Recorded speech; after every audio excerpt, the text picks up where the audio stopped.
Bienvenue dans cette vidéo où nous allons parler du MACD, l'indicateur technique Moving Average Divergence Convergence, excusez mon anglais. Alors qu'est-ce que le MACD?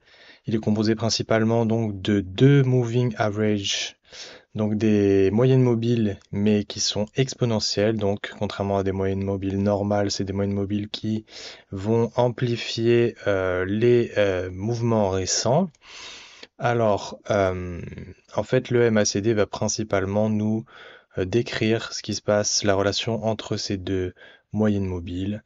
Donc, on voit qu'ici, nous avons nos moyennes mobiles, une de 12 et une de 26 affichées sur ce graphique. Et on a un petit histogramme qui va nous donner la relation entre les deux, en fait, leur distance de l'une à l'autre. Donc, on va pouvoir faire pas mal d'analyses grâce à ça. Ça va nous permettre de prendre des décisions, bien sûr, comme tous les indicateurs qui sont basés sur l'historique du prix, il faut les utiliser avec précaution et toujours utiliser des confluences pour prendre des décisions de trading. On peut voir par exemple que donc la moyenne mobile de 12, qui est la plus courte, dès qu'elle passe au-dessus de celle de 26, qui est la plus longue, eh bien, ça veut dire qu'il y a du momentum, que le prix est en train d'accélérer. On voit que c'est un indicateur qui lag un petit peu, parce que effectivement, si je prends ce cross ici, on voit qu'on a loupé quand même une partie du mouvement, c'est quand même assez précis. Et puis, par exemple, si donc nous prenons le moment où la bleue, donc la plus courte, passe en dessous de l'autre, on voit que le prix est en train de descendre. Il y a toujours un petit lag de quelques bougies, ici on peut le voir. Donc c'est un indicateur qui va quand même nous permettre de comprendre des tendances.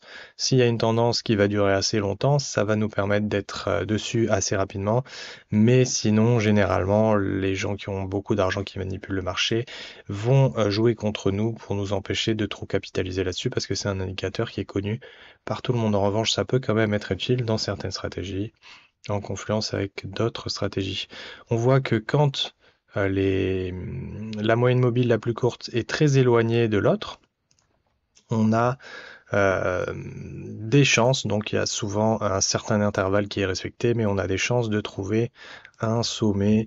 Donc par exemple ici, si je prends une ligne comme ceci et que je la mets là, nous n'avons pas d'autre itération à cet endroit-là, mais si nous regardons ce sommet ici, nous voyons qu'il y a plusieurs touches à cet endroit-là et nous allons voir ce qui s'est passé à chaque fois.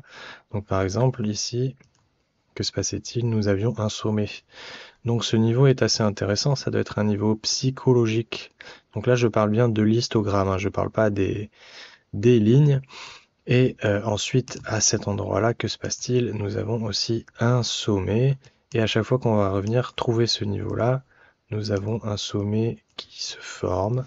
Alors, est-ce qu'on revient à un endroit? On voit que ici, ça a créé une latéralisation, mais nous ne sommes pas, enfin, nous n'avons pas trouvé de sommet idéalement. Donc, ce qui serait bien, ce serait d'atteindre ce niveau-là avec des tendances, donc les moyennes mobiles, pardon, qui sont très très étendues en hauteur. Donc, qui montrent qu'il y a eu beaucoup d'achats. Là, on voit que les moyennes mobiles sont très basses. Donc, le prix a été trop vendu. Donc, quelque chose comme ça, on va pas forcément le regarder à cet endroit-là. Idéalement, on voudrait avoir des moyennes mobiles aussi par là qui sont en train de se retourner, couplées avec ce signal-là. Et ça nous donnerait une opportunité de vente, voilà.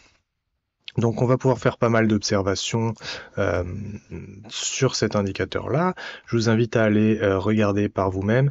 Mais par exemple, si on regarde encore une fois cet endroit-là où il y a eu une résistance, on va plutôt prendre ce spot ici et on va voir ce qui s'est passé à chaque fois qu'on l'a retrouvé. Ici, effectivement, c'était un bas. Alors je vais supprimer ceci pour que ce soit plus clair pour vous. Mais là, nous avons... Ah, pardon. Voilà. Nous avons trouvé ce spot ici, donc à moins 21, c'est qui a créé un bas. Ici aussi. Ensuite, est-ce qu'on retrouve cette ligne-là? On voit qu'ici, on l'a trouvé, mais il y a une réaction acheteuse, mais on n'est pas, ça n'a pas été très convaincant. Et là, effectivement, à cet endroit-là, ça devient très intéressant parce que nous avons nos deux moyennes exponentielles qui sont très très étendues dans la vente. et on peut s'attendre à un potentiel retournement. En revanche, regardez ce qui se passe. Nous avons le cross qui est un signal d'achat pour pas mal de gens, puisque la moyenne la plus courte passe au-dessus de la moyenne la plus longue, et pourtant le prix redescend juste après. Bon, il a quand même donné lieu à un petit achat. Mais voilà, nous avons une consolidation. C'est pour ça qu'on va toujours vouloir utiliser d'autres indicateurs pour ne pas se faire avoir. Après, voilà, c'est une très très bonne confluence à utiliser, surtout lorsqu'on est débutant. Mais on voit que ici, à cet endroit-là, on a retouché cette zone et ça a recréé un bas. On peut aller chercher encore des exemples si on veut. À chaque fois qu'on a touché cette zone, on était très étendu. Donc là, nous sommes en weekly. Chaque bougie représente une semaine. Donc je trouve que c'est plus cohérent de regarder ce genre d'indicateur dans des time frames élevés. Effectivement, on voit qu'à chaque fois qu'on a touché cette ligne, à part une fois où c'était pas très clair par ici, ça avait quand même été un bon ordre d'achat, un bon ordre d'achat. Bon, il y a eu aussi cet endroit-là. Donc on voit que on peut utiliser des niveaux comme ça psychologiques. Donc le moins 21 sur cet actif en weekly va souvent donner lieu à de l'achat par exemple. Donc on peut se mettre des petites lignes avec des alertes pour nous dire quand passer à l'action.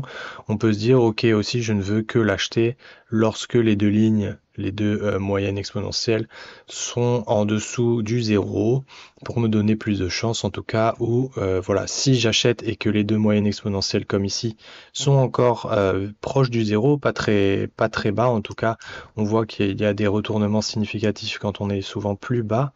Eh bien, je vais juste jouer dans ce cas-là un petit mouvement. Je vais pas tenter d'attraper un grand swing. Voilà. Donc, l'idéal, c'est que, en fait, au lieu d'écouter ce que je vous dis et de le prendre comme ça, d'aller regarder par vous-même et vous trouverez des informations croisées et des petites techniques par vous-même pour essayer de comprendre comment le MACD peut vous aider à prendre des décisions de trading. Je pense qu'on a tous nos affinités et qu'on peut tous trouver donc des stratégies différentes en fonction de ce qu'on est capable de voir sur le marché.